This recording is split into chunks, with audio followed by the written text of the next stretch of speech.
Hello, welcome to Nocti by j.N.S, and today we continue with the Black American series, and we are on part 18, and we're going to cover Black American culture and values. So let's begin.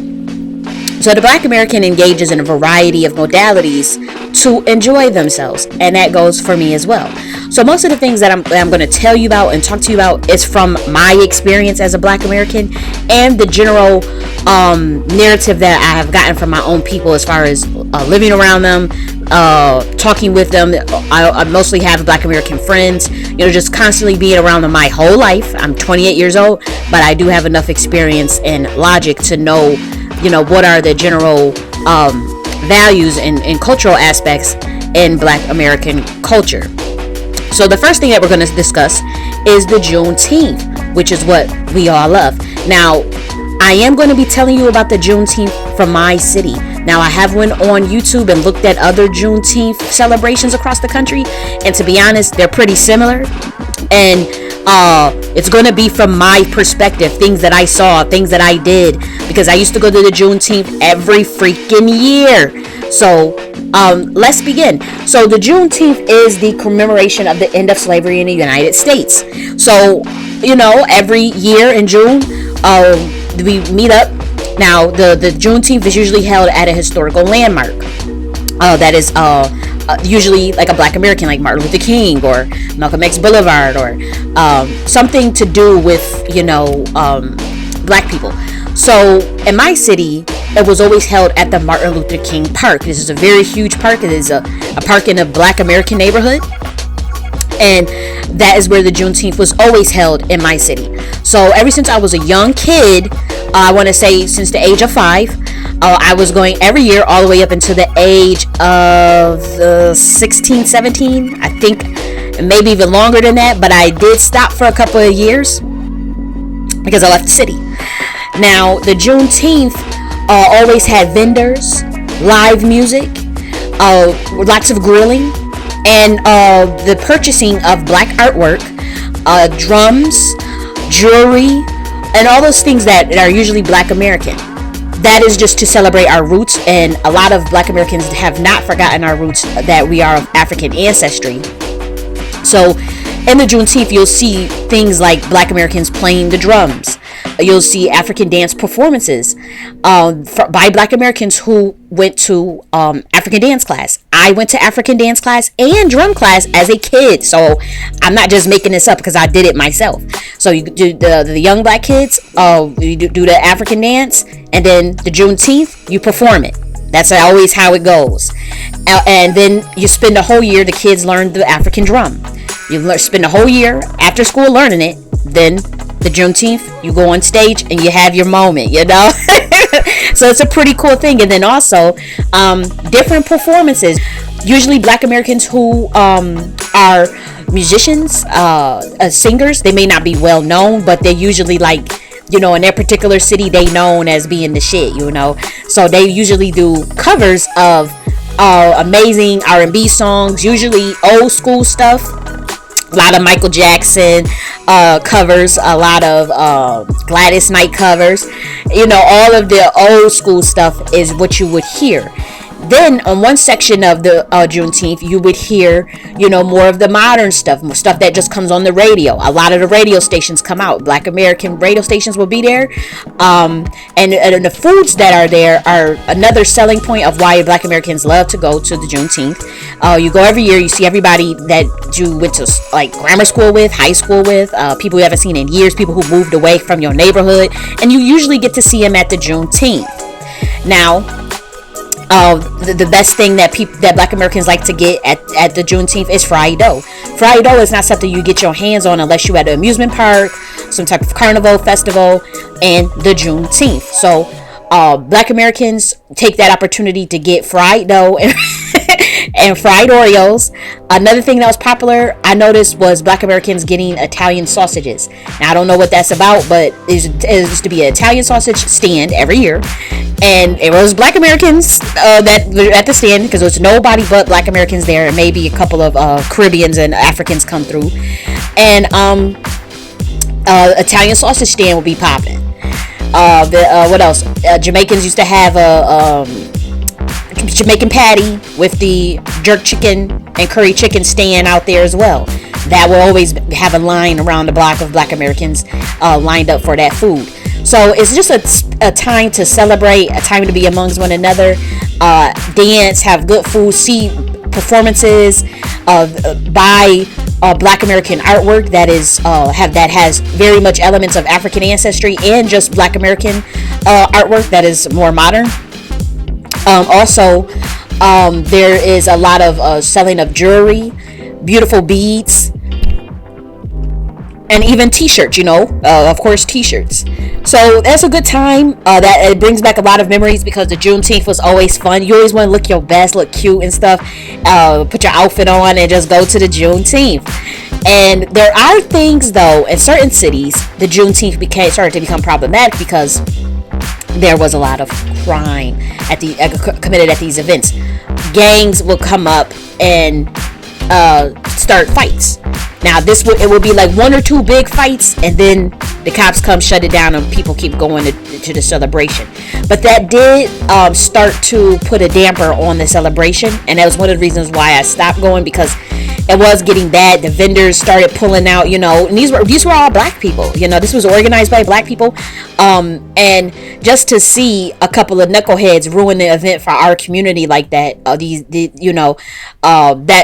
would be annoying, because we would hear gunshots, and then everybody's like, what the hell? And then it's only like, a group of 10 people out of thousands of people that would show up that has put a negative spotlight on our whole event, on our whole culture that we love so much.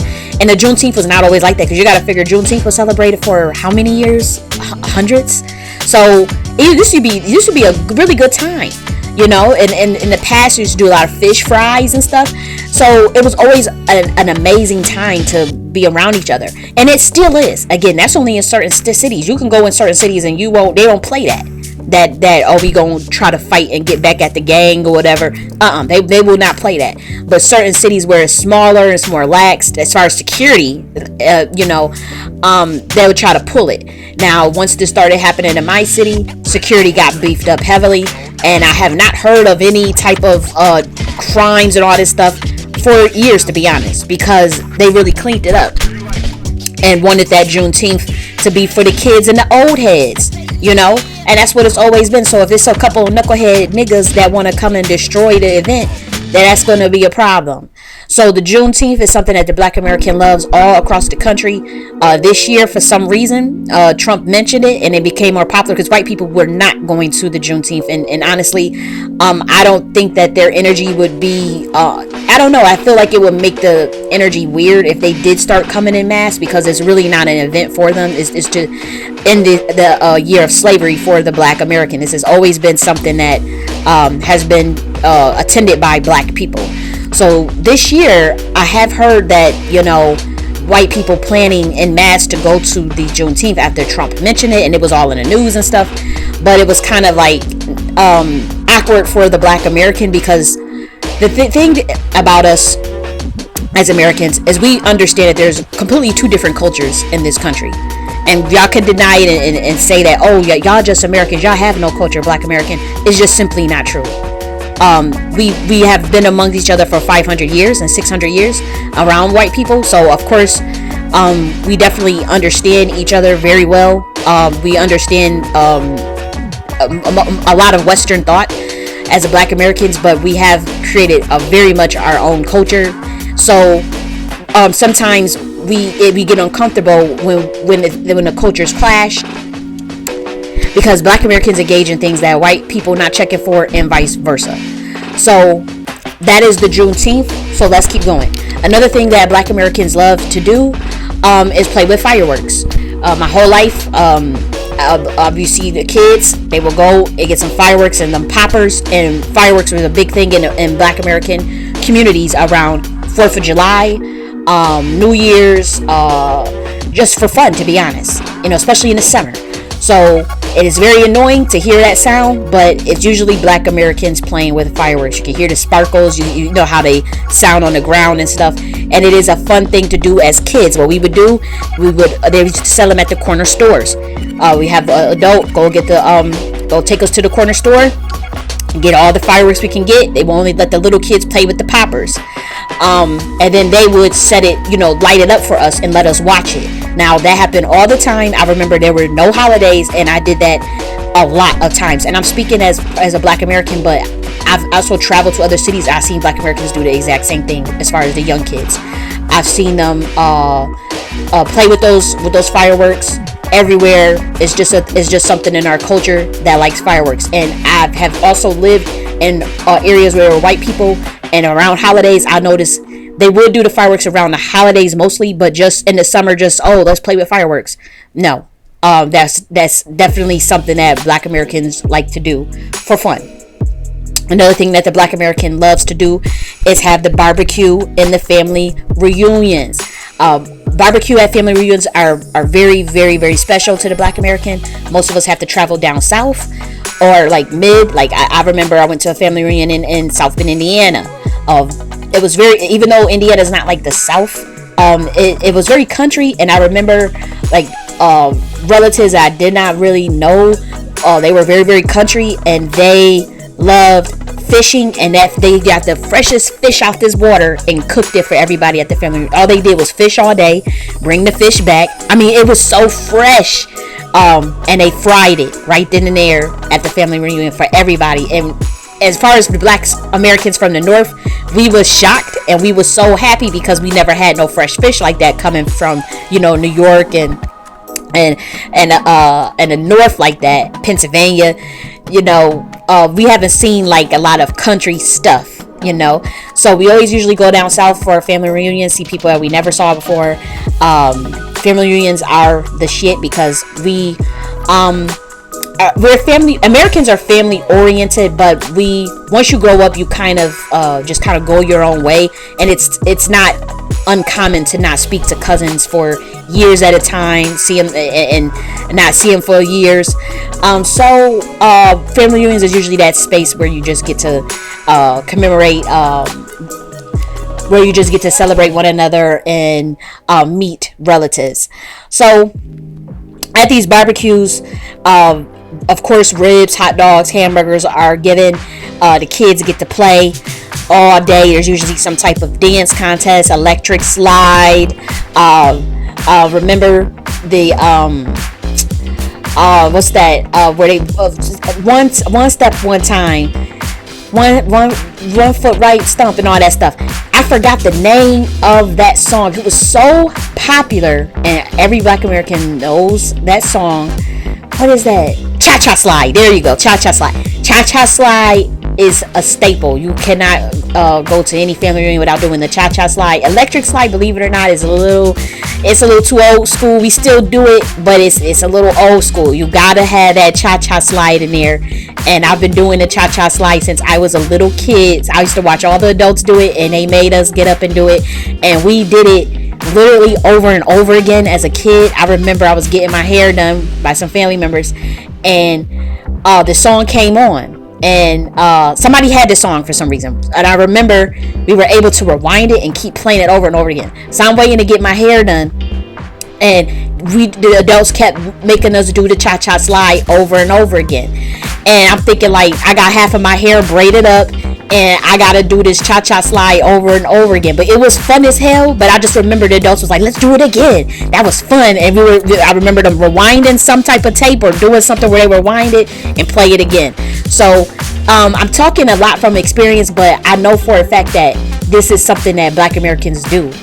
Because you could drive around the block and you see Black Americans in their backyard doing the damn cha-cha slide. So this is not just, oh, that was just your family that did it. No, every time I drive around the block and if somebody doing family reunion in their backyard, you can hear the song playing and you can see them doing the damn dance. So this is what we love to do. Another thing that we love to do is the Friday fish fry. Every Friday, in some Black American households, I know in mine, you try to get a fish fry. You know, you go to the seafood, Bailey seafood, some type of seafood spot, where they were in the hood, or in a black neighborhood, because not every black neighborhood is the hood. And you get a fish fry and you take it home on Fridays and you eat it with tartar sauce or hot sauce. So my family did that. My granny used to do that. We used to get ocean perch fish in the haddock.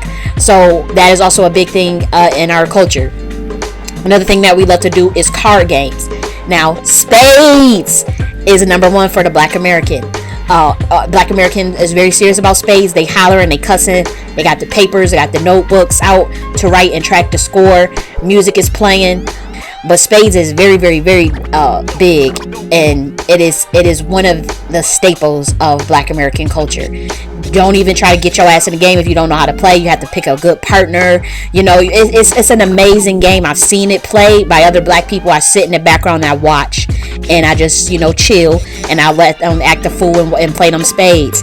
Now, another thing that the Black American kids like to play is goldfish and Old Maid. Now, goldfish and Old Maid is most likely an American thing. I'm not sure, but I know for a fact that when I was a kid, you had to play goldfish and Old Maid. Those are my favorite games as a kid, and it's a really cool card game, and it's something that our parents will go and get us while they play in the spades. Here's your Old Maid game.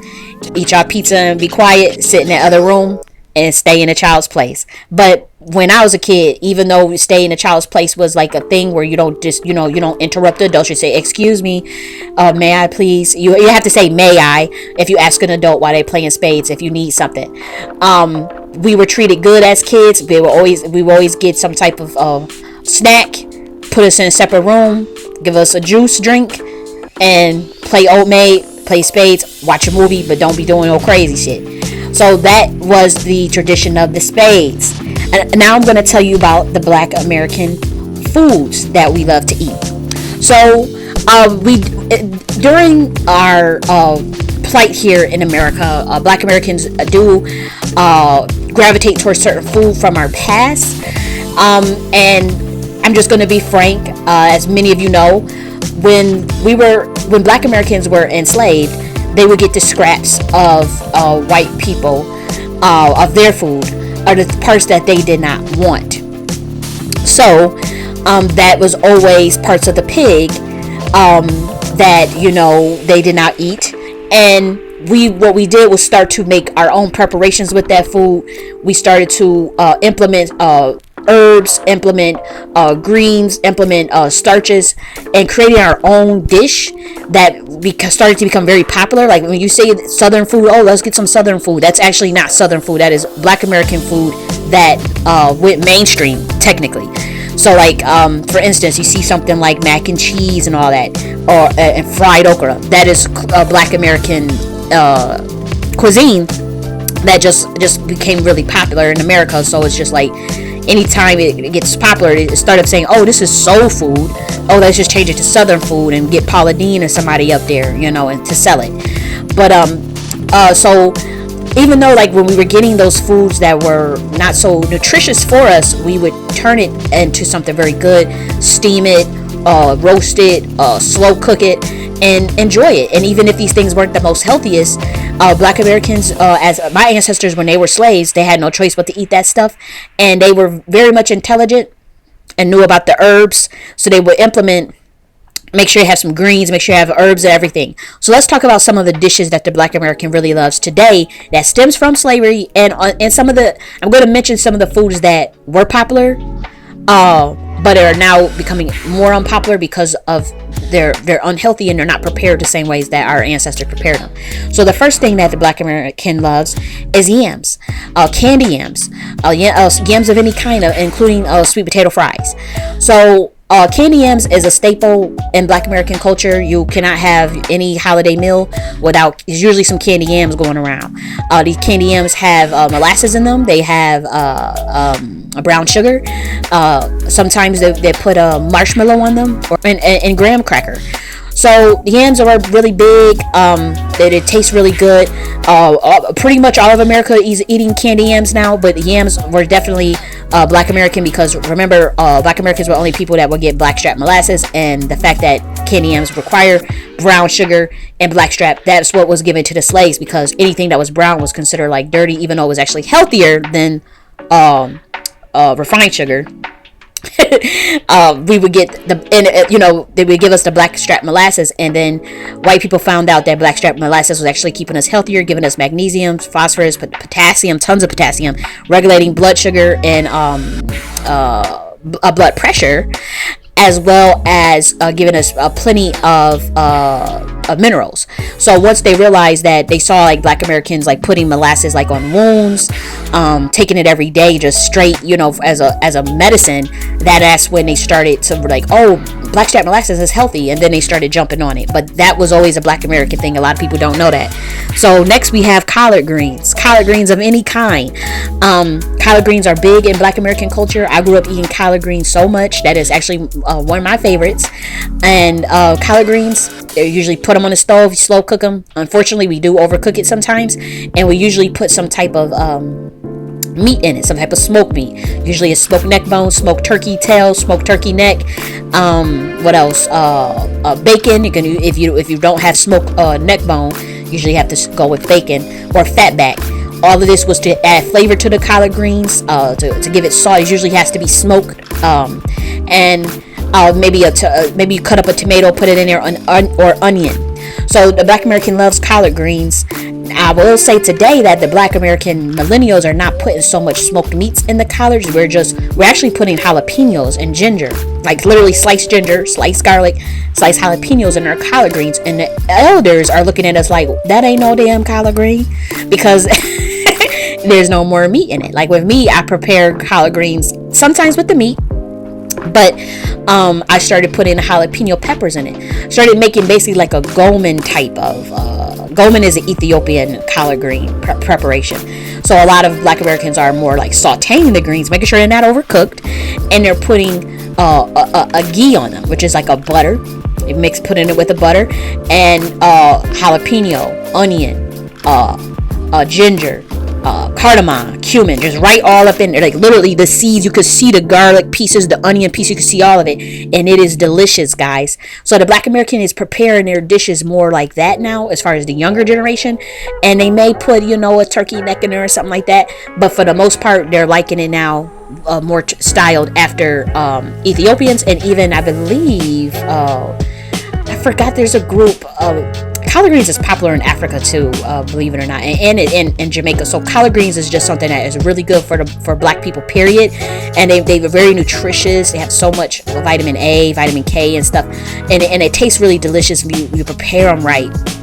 So that's the collard greens for you. Another thing we love is fried okra. I hate okra, but I know so many black Americans that love to eat fried okra and just regular okra. Okra is also popular in Africa again. So okra is something that is big. I hate it. I don't understand how black Americans can eat that so much, but because I don't like yolky stuff. It just reminds me of that yolk make me throw up. So I can't eat it.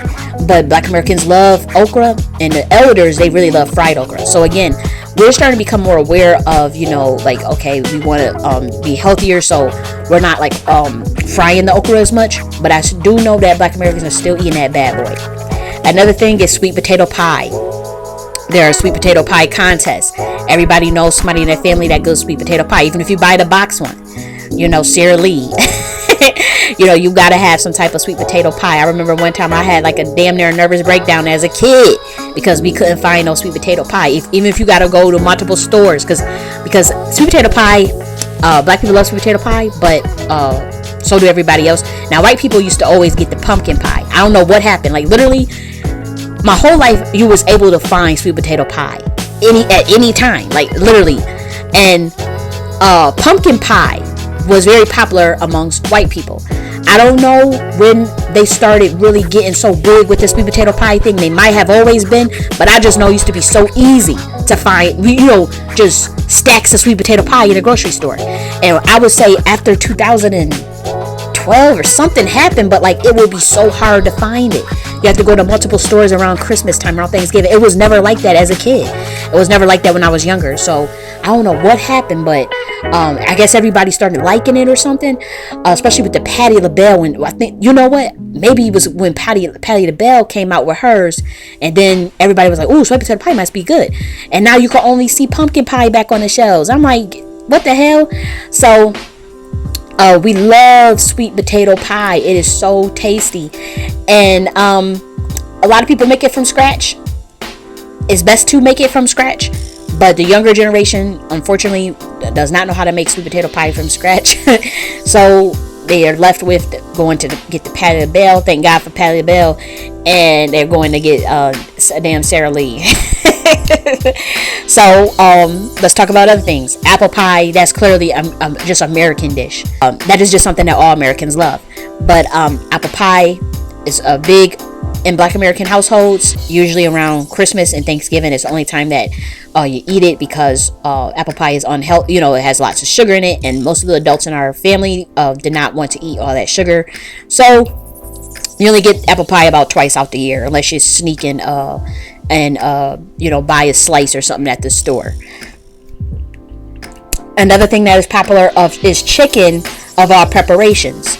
Black Americans love chicken that is baked, chicken that is grilled, like Chevette's chicken that is fried, chicken that is boiled, like the one that you will find in chicken noodle soup. So chicken preparations of all kind is very important in Black American households. Even though they stereotype us and say we love fried chicken, that is true, but all of Americans love fried chicken. Also, just any type of chicken is what Black Americans like. Baked chicken, grilled chicken is really popular. Like Chevette's chicken, oh, that's the shit.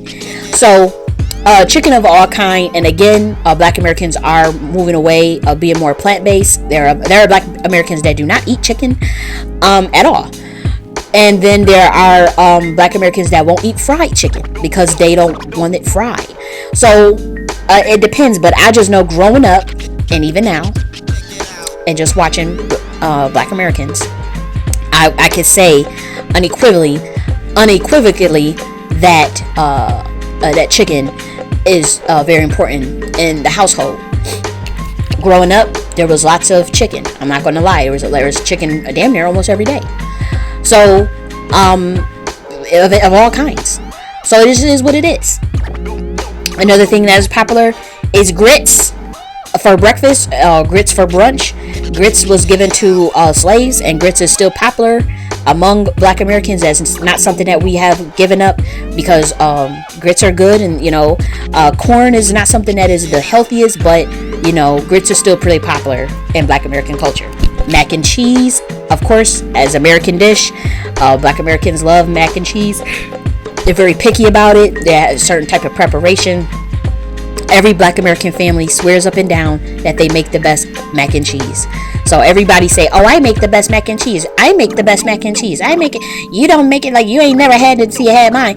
And I would have to say most people's mac and cheese, to be honest, is mediocre. Everybody think their mom's mac and cheese is the best, or their grandma's mac and cheese is the best. And when you eat their stuff, you be like, it's okay. But everybody, because you grow up eating your mom's cooking, so every Black person say, "Well, my mom makes the best mac and cheese." And then you go eat their shit, you go to their house and eat it, you be like, nah, this ain't hitting on nothing. And then they go to your house and you say your mom has the best mac and cheese, and they be like, "Oh, this is all right." So to be honest, that's so subjective, but there is a certain preparation for cooking this mac and cheese that is pretty much traditional in Black American culture. But some people put more cheese, less cheese. They use carnation milk, they use regular milk, they don't use egg, they put egg, and they be jacking it up. Now what I will say, I went to this restaurant, it literally said African American food. So I go in there thinking it was African American food, because this is when Black Americans were still going by African American. This was not a Black American restaurant. It was nothing but Africans working there. And it was in the hood in New York City. I mean, it was in Harlem, So that's not I don't know what is considered a hood or whatnot, but it was in Harlem. And it was literally called African American food, and it was nothing but Africans in there. And, they were working. They did fish fry. They did. I remember they had collard greens in there. They did have baked chicken, they had fried chicken, of course, and they had mac and cheese. So it was nothing but Black Americans in there, because they were going there thinking that it's black, like, oh, okay. But then you'll see nothing but Africans, that Senegalese people that spoke French and were not even really speaking English that well. So they were very nice, though. They were very, very, very nice. And we go in there, we get our food, we looking like, okay, because they cooked it. These Africans that cooked it, and we were just looking like, oh no, because there's a Senegalese people. Now I noticed that when they stuck to their own dish, because they had some of their, I think they had yassa poulet. It wasn't yassa poulet, but it was like things that they would eat. There was some type of green preparation. I remember there was some type of stew there too. Now, I had tried the stew because I said, this is probably good because this is probably what they know how to cook. So I ate that, and I did grab some of the mac and cheese. Lord have mercy. I don't know how, mac and cheese is not a Senegalese dish. That's just clear. They like fataya, yassa poulet. They have that fish, that very popular fish. Forgot the name, jabon or something like that. But it's a very popular fish that they're good at. They got to stick to that. You know what I mean? So I grabbed the mac and cheese, and guess what, y'all? It was basically like, how you put egg in mac and cheese. It was basically scrambled egg. It was like I don't know what they did, but they put too much egg in it, so the egg was solid around the noodles. It was like yellow egg, hard and solid, all on the mac and cheese when you cut it inside, and there was a layer of cheese on the top. So I noticed that it was there. I should have known something was wrong with it, because it was like a buffet style, right? And it wasn't touched. It wasn't touched at all. Like, it was a couple of black people that had it on their plate. When I looked in the restaurant, I looked around and they had it, but they wasn't touching it. You know what I mean? So I guess they figure, oh shit, So the Africans, they trying to cook, more of the food to gear towards, the Black American when they moving into the neighborhood, and they got to work on that recipe and work and work on that preparation, because the fried chicken had peppers in it, like whole peppers laid on the chicken, so it made the chicken soggy. Like, what? Like, come on now. So like that's just an example. Of how when they say, oh, y'all don't have y'all culture, and it is clearly a certain type of subculture, because other people, they're trying to they try to make that same preparation, and it looks crazy. So that's the story about the mac and cheese. Corn on the cob is very popular. Corn of all preparations: cream corn, nibblers, bicolor corn, sweet corn of all kinds. I cannot tell you how much I grew up eating corn, like cream corn, all types. It was just big. Corn on the cob was my favorite, though. Eggnog is very popular around the holidays. You gotta have you some eggnog and some Hennessy. Mix it together. Now, as a kid, you'll only get the eggnog, of course, and not the alcohol, but I grew up drinking eggnog. Eggnog is very, very, very unhealthy. And I didn't know that until I grew up. But as a kid, it was given to me a lot around Christmas and Thanksgiving. But it is unhealthy, so I have not drinking eggnog in years. But they usually now they got low fat eggnog. They got the eggnog where it's low sugar, and they got it, or you can get organic eggnog without. And they say they reduce the egg and all that stuff. So they got all types of stuff now. They even got it with the almond milk, child. Now I bought it. I did buy it. It only had 6 grams of sugar per cup. So I said, ooh, almond eggnog, terrible. It ain't hitting on nothing. It's really not. And I got me some whiskey. I said, well, I'm gonna mix the two together. It was terrible. So eggnog is the shit in Black American culture. I'm pretty sure Black Americans still drinking it. Me personally, I stopped drinking it just because it's just a little too much sugar to me. Like, to me, that's just such a waste. You only get such like a tiny amount. 4 ounces is like what, 30 grams? Like, come on. So that's eggnog. Cognac is very popular. That's for the adults. Cognac drink. A lot of black people love their Cavassier, the Hennessy, VSOP. I grew up seeing all three. You know, you got a little money, you get your Hennessy, you get your Cavassier. If you on a budget, you get your VSOP and call it a day. Hypnotic and Alizé, they used to be very popular as kids. Black Americans not drink that stuff anymore because we don't like blue dye. A lot of that stuff, anything with like artificial colors, a lot of Black Americans are staying away from. But as a kid, I used to see Hypnotic all the time. I never drunk it, but I'm just saying I saw the adults with the Hypnotic and Alizé, you know, and you know, blue dye. I don't know. It was rumors going around that they'd do something, you know, and Black Americans stopped buying it. But that was also a popular drinks. Rosé. I remember there was something that came out that not T.I. What was that guy's name? The one that sang Trapped and Screwed, T-Pain. Remember when he came, it was some drink he was throwing in the video and Black Americans went out and got all of that, and that was supposed to be the shit. That, you know, so I don't know. But as far as wines, I would say Zinfandel is most popular, of course Moscato, but once again, we just move as a unit in consciousness a lot and don't realize it. But Moscato was very popular for some years, but growing up, Zinfandel. I went to all of my friends' house and they will always have Zinfandel in their house. Box Zinfandel and a bottle of Zinfandel. In my house, it was bottled Zinfandel. But Zinfandel was always popular in everybody's household for the adults. So another thing that is pretty big is pound cake. Pound cake can be found, you know, at church, after church. It can be found in almost every household for Black Americans. If you're elder, I don't know if the millennials are eating pound cake still, but growing up, I know for a fact that almost every day, because unfortunately, you know, we weren't really like knowing about like health and stuff, so we always had a dessert after dinner because I was adopted. But my granny, we had like a bootleg nanny. Basically, this was my adopted brother's girlfriend, who they had broke up and he moved out, but she was still there. So she was in charge of watching the ish. And my granny told her, you could stay with us for free. And you don't have to pay no rent, but you gotta cook and clean and watch the kids. And she did it. No lie. And she was a good damn nanny.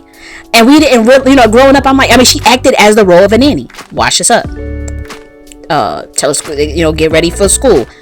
Come home, dinner, and dessert, breakfast, and if there was no school, lunchtime. And when I say she cooked 3 meals for us when my granny was working, because my granny was a nurse, and my granny is my adopted mom, but she was my foster parent, and my adopted mom, she got us when she was elder, and she let us call her granny because she was older. So that's just how it went.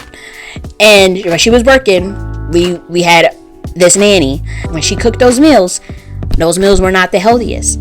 They just were not. And she always would she always end the meal for dinner with a slice of pound cake and a scoop of ice cream. Because my granny would get the big old pound cake, the round pound cakes, some with the lemon on it, with the icing on it, and some just plain with the vanilla. And get a Breyer's ice cream carton, the big one. And every day she sliced a piece of pound cake, scoop of ice cream, here you go. And that's just how it was until my granny had passed away, unfortunately, when I was very young. And I went elsewhere, but it was still cool. I went to someone else in my adopted family, and it was still, once again, you know, instead of pound cake and ice cream, it was Oreos. So that was always a staple in Black American culture. And even when you go to church on Sundays, after church, if you go downstairs, usually in like the reception area, there's always pound cake slices available to take for free. And if there was nothing else, like sometimes there won't even be any food preparation, just pound cake, like a bunch of pound cake just all over the place, already sliced or pre-sliced, or you know, you have to slice it yourself. But I grew up and I went to a lot of churches because I was in the choir, so we would go to different churches and sing. So I've been probably to over 100 churches in my lifetime.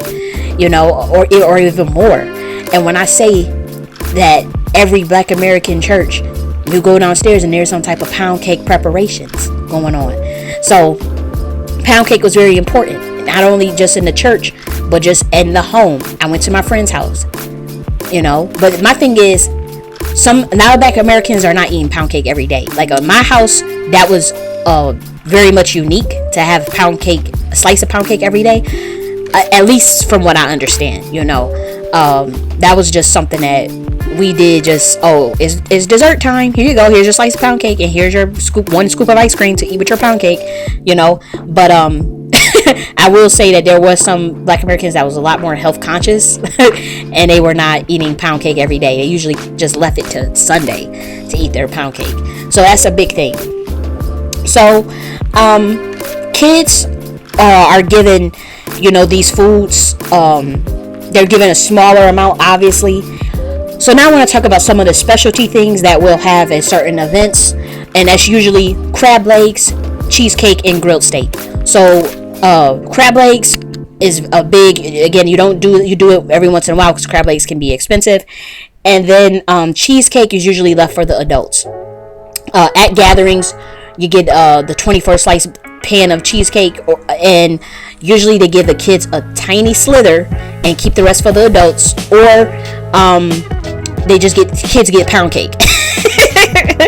So these are the foods. I want to talk about Black American foods because it's very important. Another thing that I want to talk about, this is the last thing, and that Black Americans love, is Caribbean food. A lot of people do not know that. Black Americans love Caribbean food of any kind. And you would say, well, why? How is that possible?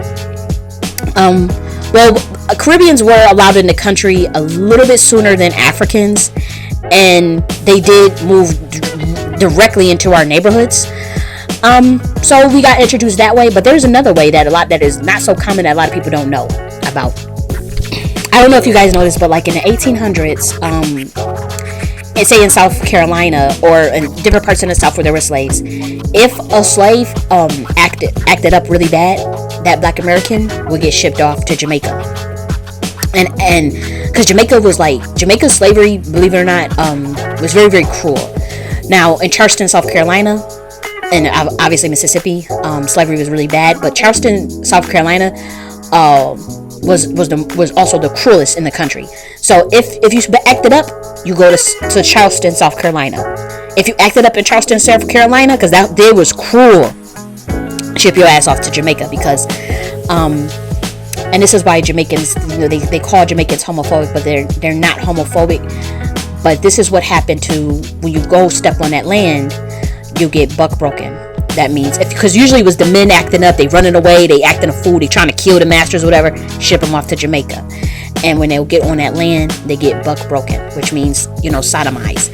And that is why a lot of Jamaicans, and that is why Black Africans, period, just kind of like have this cell memory of Sodom, being sodomized. So that's why people say, oh, y'all so homophobic or whatever. It's not even homophobic, it's just that cell memory of that cruelty taking place to buck break Black men is why they act like that. So so I say this to say that Black Americans were shipped to Jamaica if they were like bucking up too much.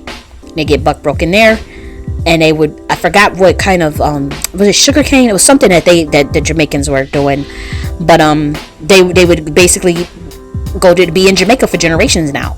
But guess what? The same thing was happening to them over here. So there were Jamaicans that were shipped over here in boats. There are ledgers to prove this, but again, in order to control the narrative of what really happened and what went down, a lot of this stuff is in the Library of Congress. The Mormons have it. This stuff is locked up, and you have to be a researcher to really know what happened. So they were bringing Jamaicans over here by the boatloads too, for various reasons. They were not shipping just Africans from Africa and just bring them over to America. Oh, there you go. They don't tell you that because that's not the narrative. There were already Black people in Jamaica before. Some of those people are literally indigenous to Jamaican land. Same with the Haitians. So, but they also still brought Black people over there, but then they was mixing us all around. So that's also a cell memory of and the epigenetics of why the Black American will gravitate towards Caribbean food. And it's a real thing. Another thing that I want to tell you about that y'all probably don't know about is that there were Black Americans shipped off to the Dominican Republic. They got the same last name, Johnson, Jackson, Henry, same traditional Black American names, but they got shipped over in the 1800s. They actually lived amongst each other. They still over there to this day. They speak Spanish now, obviously, but they lived so close. It was hundreds of them. So they built a town there. They lived amongst each other. They all got the same Black American names that we got today. The same last names: Nunn, Stanley, Henry, Sanders, Harris. Those same names, but they now they're culturally Dominican now because they were shipped there so long ago, and they made it. The British paid for them to go. They were slaves, and the British said they held a deal where they paid for a couple hundred of them, put them in boats and got them to the Dominican to be free. Now, they did good for themselves. They built their own towns. They got a lot of houses, and now they're over there. But they kept these records. Like the British gave them some type of records proving that they was on that ship. And it's a documentary on this. And now these Black Americans is showing that paperwork. Like, I'm not just trying to claim this group. Like, here's my paperwork when my grandparents got on that ship and when they brought us over here. And they're speaking Spanish now, and it is kind of weird. And but they still stayed amongst each other for some reason. I don't know what that was about. But it was like a small town. So it was interesting. That's interesting. They also did it with in Trinidad. They shipped Black Americans to Trinidad as well, and they have records on that as well. So, as far as the Black American loving that Caribbean food, I think that it stems from the epigenetics as well as obviously close proximity to Caribbeans in our neighborhood. So, oxtail, curry chicken, jerk chicken, and curry goat. Pretty much. I grew up eating that. I actually know how to make jerk chicken very well. I know how to make curry chicken very well and curry goat. My mom cooks oxtails, and then I started liking jerk chicken so much, and I taught myself to cook jerk chicken. And because you go to the Jamaican restaurant, and to be honest, they charging you an arm and a leg. So you're better off just learning how to cook it yourself and enjoy it that way instead of spending so much money on that stuff.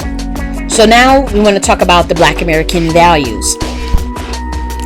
So Black Americans, we value loyalty. You have to mean what you say and say what you mean. You have to be loyal and show your loyalty to your family, to your boys, to your friends. And loyalty is very, very important to me. When I grew up, I heard my friends say, you have to show your loyalty. My mom told me that I had to be loyal. I used to hear Black Americans say that. And I used to say it. Now you do have snake Black Americans. You do have phony ass Black Americans. Just like in every culture throughout the whole world, you're gonna have fake people. But I do know that authenticity is very important to the Black American. That's why they always say you gotta keep it real. You gotta keep it G. You gotta keep it 100. And they always say that for a reason. I'm the realest nigga. I keeps it real. Keep it 100. That's why you always hear Black people talking like that, because authenticity is a staple for the Black American, and loyalty. So authenticity can be found in like the tenets of how you do hip hop, the tenets of how you make music, battle rap. You have to have authenticity in battle rap. People will call you out if they don't feel you're authentic in Black American society. Also, and this might be offensive to people, but I'm just telling you what I know. Growing up, Black Americans, we're very much intertwined in American culture and around white Americans, obviously. But white American culture is very much different in that sense, where they don't really value authenticity. They value strategy. They value what wins. So we're in the workplace together or going to school together, we would notice that they had no problem just being fake to us, and we couldn't understand it, or being fake to each other. So growing up, you always hear, well, that's just something they do, like that. They just like. I had a lot of white friends growing up, and they wouldn't keep, they would just be, do something that, not be authentic, or not, be real. And I would go to my friend, my other friend, my Black American friends, and be complaining like, I cannot believe he told me he was gonna do it and he didn't do it, or I can't believe she did that. She just lied in my face like that. And to be honest, a lot of Black Americans would be like, what did you expect? And I growing up, this is why he's here, like, duh. So there is a different culture where Black Americans value authenticity and white people value strategy. So they don't have no problem lying to you straight in your face if it means that they're being strategic. And Black Americans are not the best liars. I'm not saying that Black Americans don't lie. We do.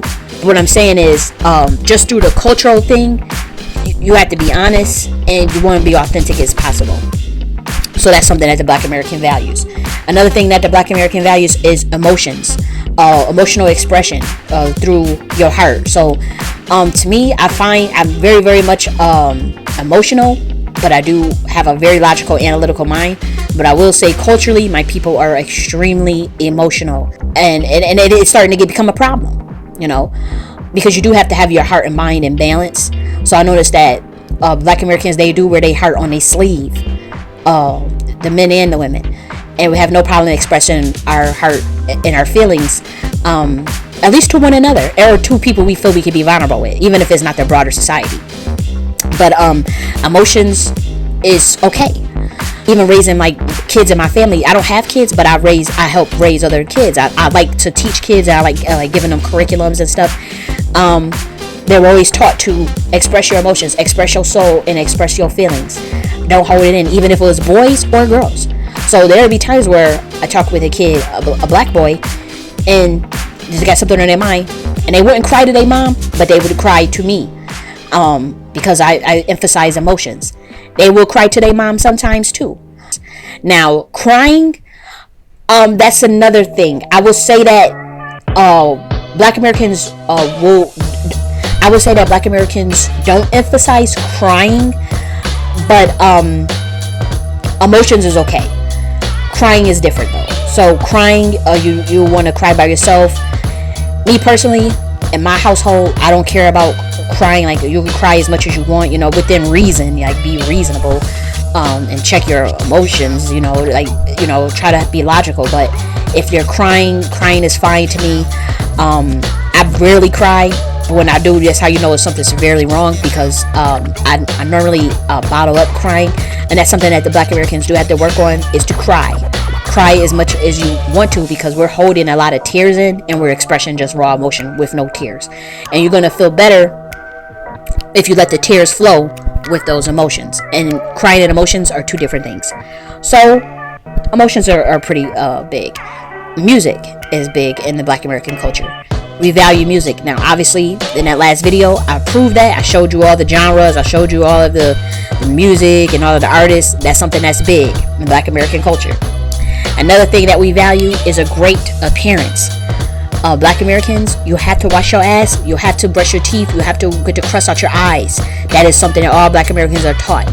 Get the crust out your eyes. Brush your teeth. Wash your feet. Wash under your arms. Put a nice outfit on. Have white teeth. Brush your hair. Grease your face with Vaseline or castor oil. So as a kid, appearance was everything. I used to get my hair done every week. My granny paid to get my hair done with braids. She used to pay every week. It was another family member doing it. We didn't go to the salon or nothing, but it was another family member that could do hair really good, and they do braids in her hair. And this happened every week until she passed. And I actually started learning how to do my own hair very well. And I used to do my own hair every day, just like a salon style. That's how good I am at doing hair. So hair is very important. You have to have that hair done. It has to look nice. If it's weave is natural, it still gotta look nice. As far as Black men, hair gotta be combed and brushed. Even if it's an afro bush, it has to be layered. It has to be nice and oiled. It has to be clean. It has to smell good. So hair and appearance is something that both the boys and the girls are taught at a very young age. You get a matching outfit. You get 7 new outfits in the beginning of the school year. and you get another wardrobe and Christmas, usually for Black Americans.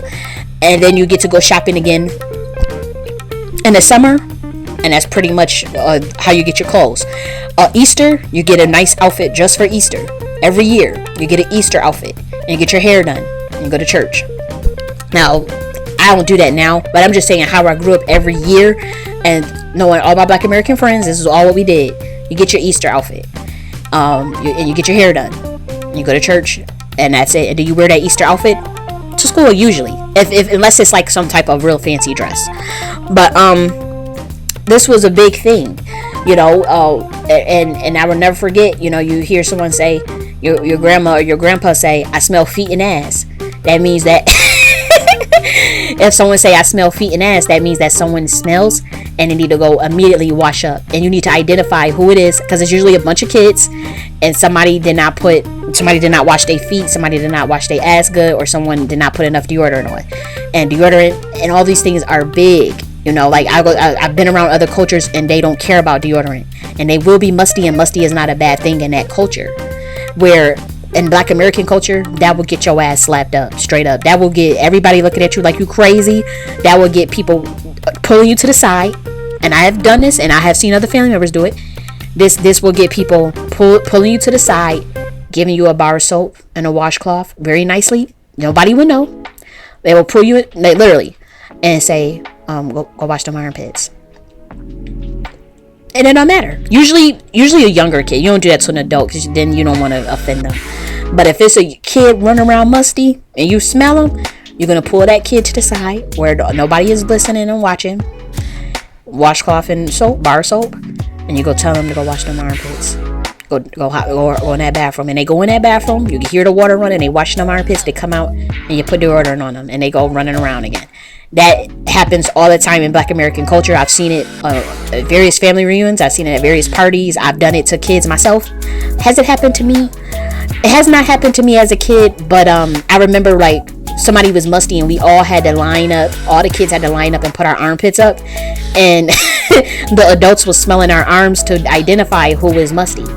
And I remember being so embarrassed, like, okay, what if it's me? Like, what if I'm I remember being mortified when they were doing that. So I do think that they take it too far, but they were going around smelling each armpit, and whoever they said was, I remember like somebody, I don't know, I don't think I was the one pushed out of line, but somebody got pushed out of line and was told to go wash up. And it was more than one kid though. It was a couple of us, and we got pushed out of line and was told to go wash them armpits. And guess what? If you don't wash your ass good enough, the adults, a granny, even if you 12, 13, 14 years old, if you don't wash good enough, they will go in that bathroom while you're washing up. Literally, this happened to me. They will go in that bathroom while when you're naked, if you're taking a bath, and they will have this big ass washcloth in their hands, and this big bottle of soap, and they will wash your ass for you, wash you up, and say, this is how you need to, they would be like, this is how you need to scrub. And they would scrub so hard where your skin is turning red if you brown skin or light skin. And they would be scrubbing your armpits, scrubbing your neck, scrubbing your back.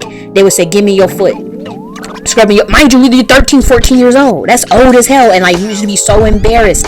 But if they felt like you weren't washing good enough, they'll teach you how to wash your vagina and your butt. And this was a big thing.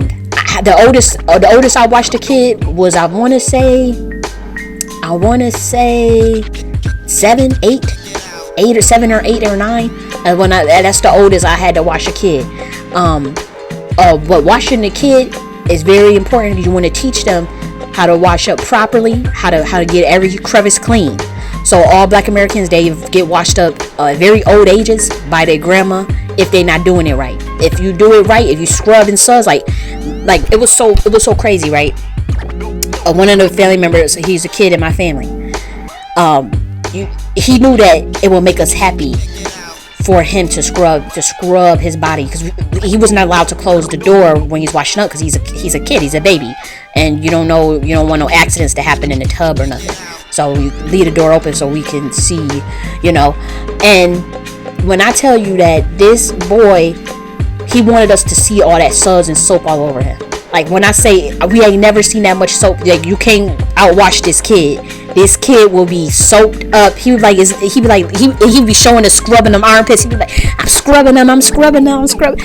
And that amount of soap, it was just, imagine just somebody standing up in the tub and their whole body is covered with soap. Like you can't see that they naked because the whole body is nothing but bubbles all over them. There's nothing but bubbles. And that is how it was for this family member of mine. And I remember thinking like he really knows, because he knows his mom. To me, it wouldn't be that deep for me, but his mom was so big on it. Like, and she would be looking like, yeah, that's how you do it, that's how you do it. So washing up, and showering daily, cleaning of the hands, nails have to be clean. I remember I had dirt under my nails, and I had a piece of candy in my hand as a kid, and my best friend said, I don't want that candy out your hand. I said, why? Look at your nails. I said, okay. And I started scrubbing. I had took a body pit out of my hand and started scrubbing the dirt under my nails. And she said, go wash your hands. And then she took the candy out my hand. But I was like 8 years old when that happened. So hands got to be clean. Feet got to be clean. It's just a real serious thing. Like dirtiness of the body. Okay, if your house is a little messy, your body cannot be dirty in Black American culture. It's really it's disgraceful if your body is not clean. Even the homeless people, they find somewhere even to give them a water hose in the back. I've seen this, and they'll wash that body down. The homeless Black American. So it's a big thing. Great appearance. We don't believe in looking sloppy. You have your hair done, matching clothes, nice and pressed. So this is the thing that the Black American loves. Another thing that the Black American loves is a clean house. So house cleaning is very big in Black culture. It's usually done on Saturday mornings.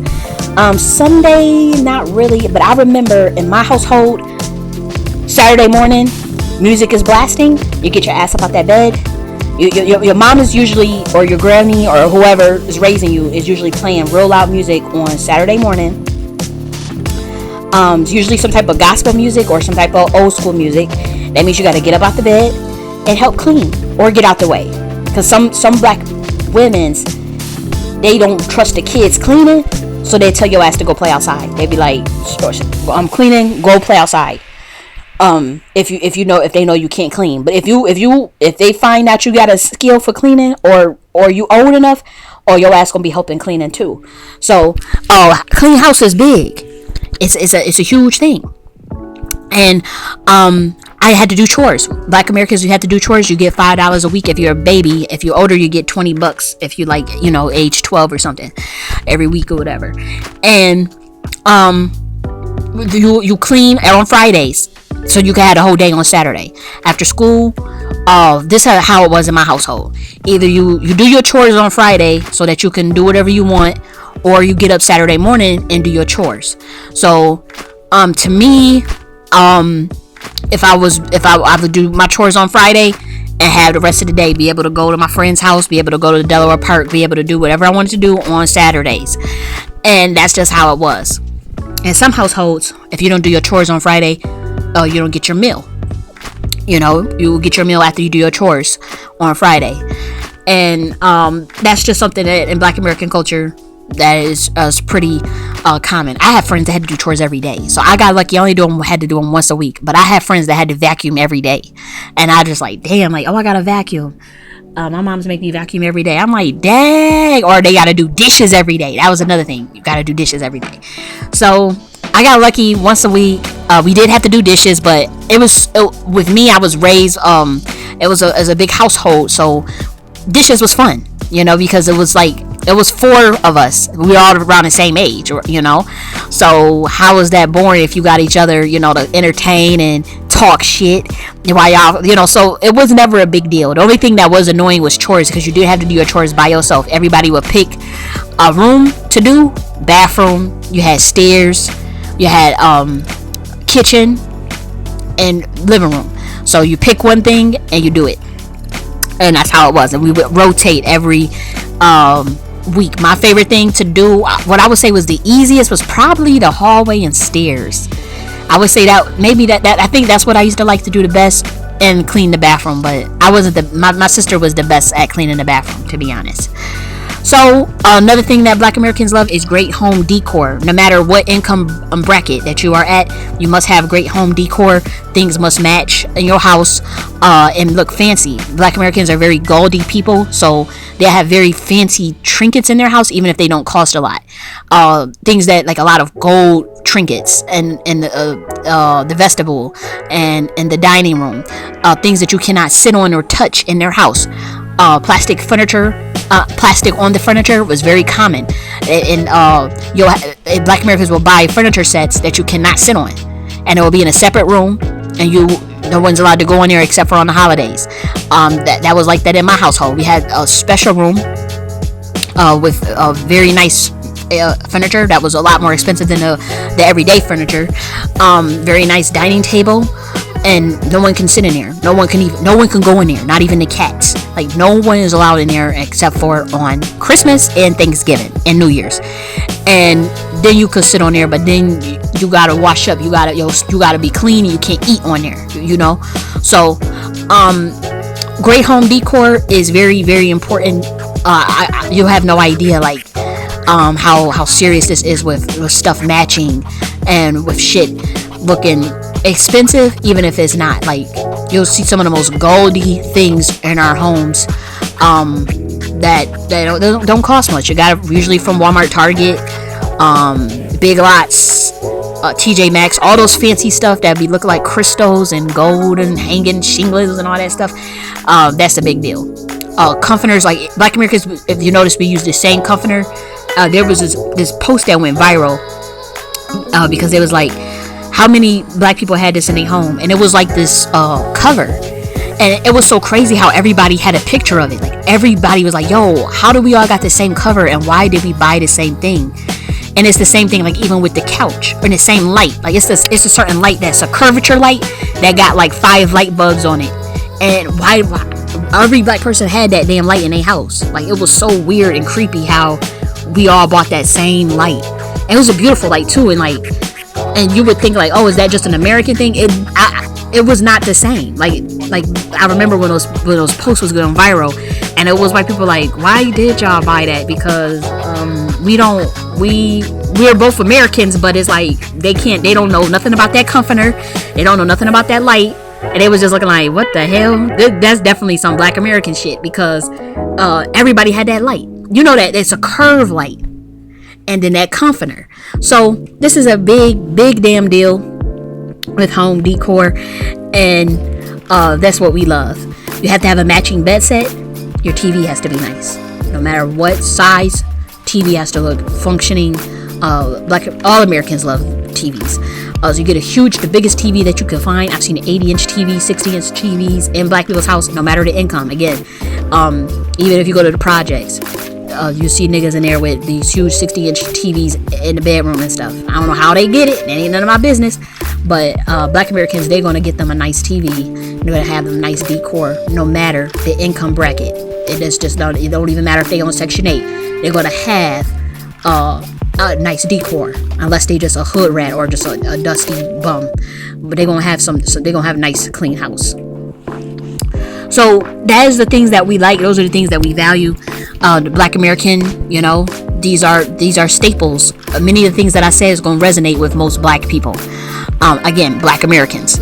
And with the exception, I think like maybe it's a couple things that I said that might have threw them off. But for the most part, this is what we know we love. We know we value loyalty. We know we value authenticity. We know we went to the Juneteenth. We know we love family reunions.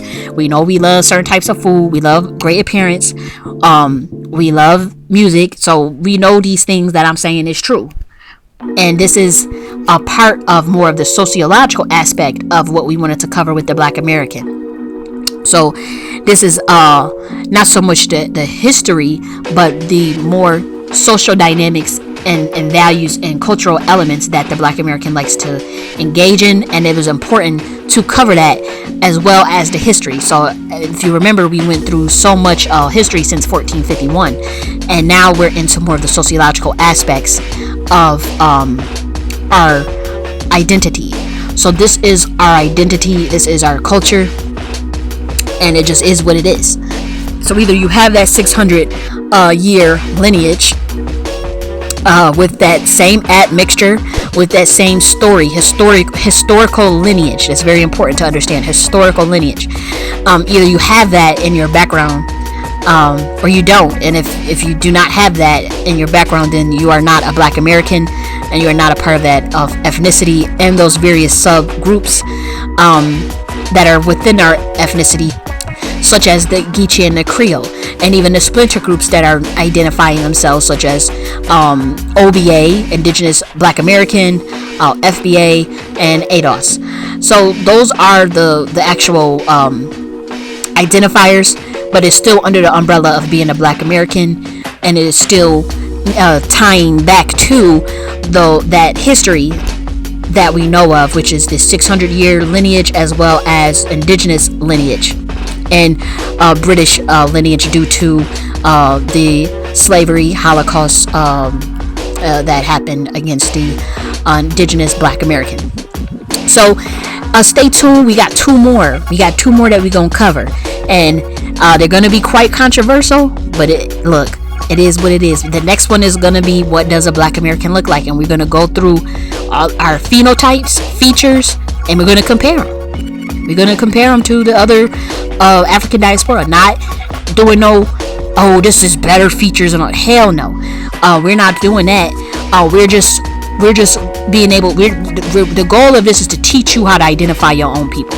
So don't let nobody, so nobody can come amongst you and you just getting tricked like how we always got tricked. Like when Akon came amongst us, we really thought he was a Black American. We should have known that he wasn't. And I'm gonna prove to you I should have known that he wasn't. But and there's nothing wrong with him being Senegalese. Like, Senegalese people are very good looking, but we should have known. Like, back then I knew something was off with him.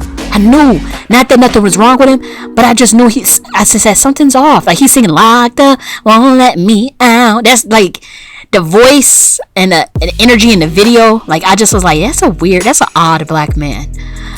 It's not that he's odd, it's just that he's not a Black American. So at that time I didn't know, but I just knew there was something fake about it. There was something not real, and now it makes sense. I'm not calling him fake. I'm just saying that the performance of the Black American culture, it was performative, and I didn't know that as a kid, but I know it now. So when Akon was coming around us, we should have been like, okay, you can sing this. This is cool that you made that song and you're singing it, okay. But he's Senegalese. We should have known that he was Senegalese when he first came among us. Not damn near 7 years later and shit. We should have known right then and there and been like, okay, that Senegalese brother is singing that song. Okay, it sounds nice. It's cool. Simple as that. And that's why we need to know how we look immediately. So if someone come amongst us, it's like, there's nothing wrong with your other people's lineage in the African diaspora. It's just that we should know off bat. We should be able to identify it and know it immediately.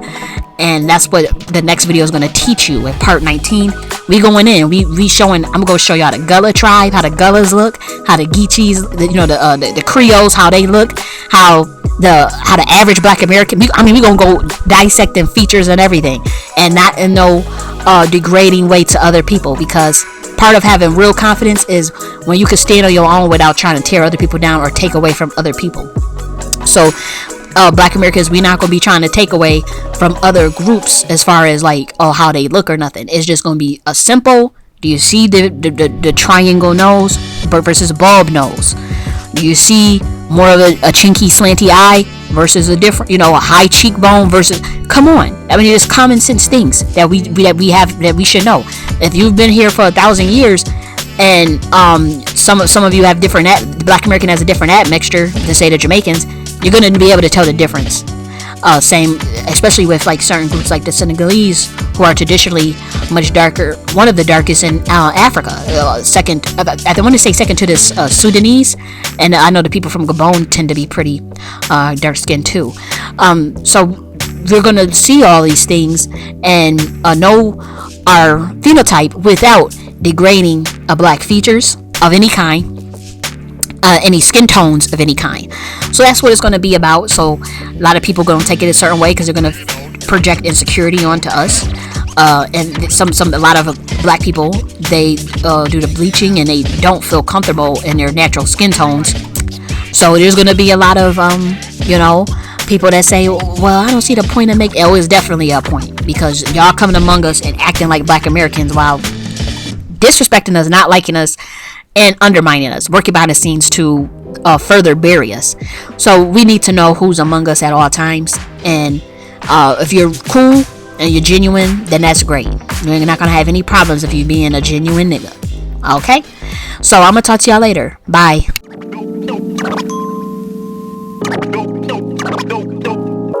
No.